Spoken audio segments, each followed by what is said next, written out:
నమస్తే, welcome to టీఎస్3 news. నేను సృష్ణ. తెలంగాణలో వైద్య ఆరోగ్య శాఖలో పనిచేస్తున్న వేలాది మంది అవుట్ సోర్సింగ్ కాంట్రాక్టు ఉద్యోగుల ఆవేదన మరోసారి రోడ్డెక్కింది. నెలల తరబడి జీతాలు అందక తీవ్ర ఆర్థిక ఇబ్బందులు ఎదుర్కొంటున్నామని ఉద్యోగులు ఆందోళన వ్యక్తం చేస్తున్నారు. జీతాలు లేక కుటుంబాలను పోషించలేకపోతున్నామని, కనీసం విధులకు హాజరయ్యేందుకు ఆటో ఛార్జీలకు కూడా డబ్బులు లేని పరిస్థితి వచ్చిందని వాపోతున్నారు.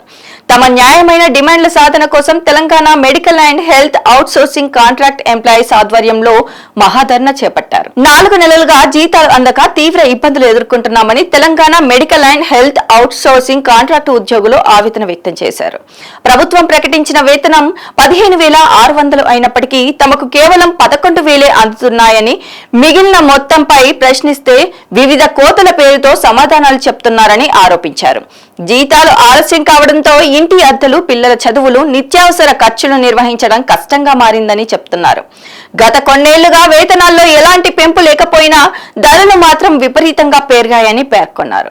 తమ కనీస వేతనాన్ని 26,000 వరకు పెంచాలని, పెండింగ్ లో ఉన్న 4 నెలల జీతాలను వెంటనే విడుదల చేయాలని డిమాండ్ చేశారు.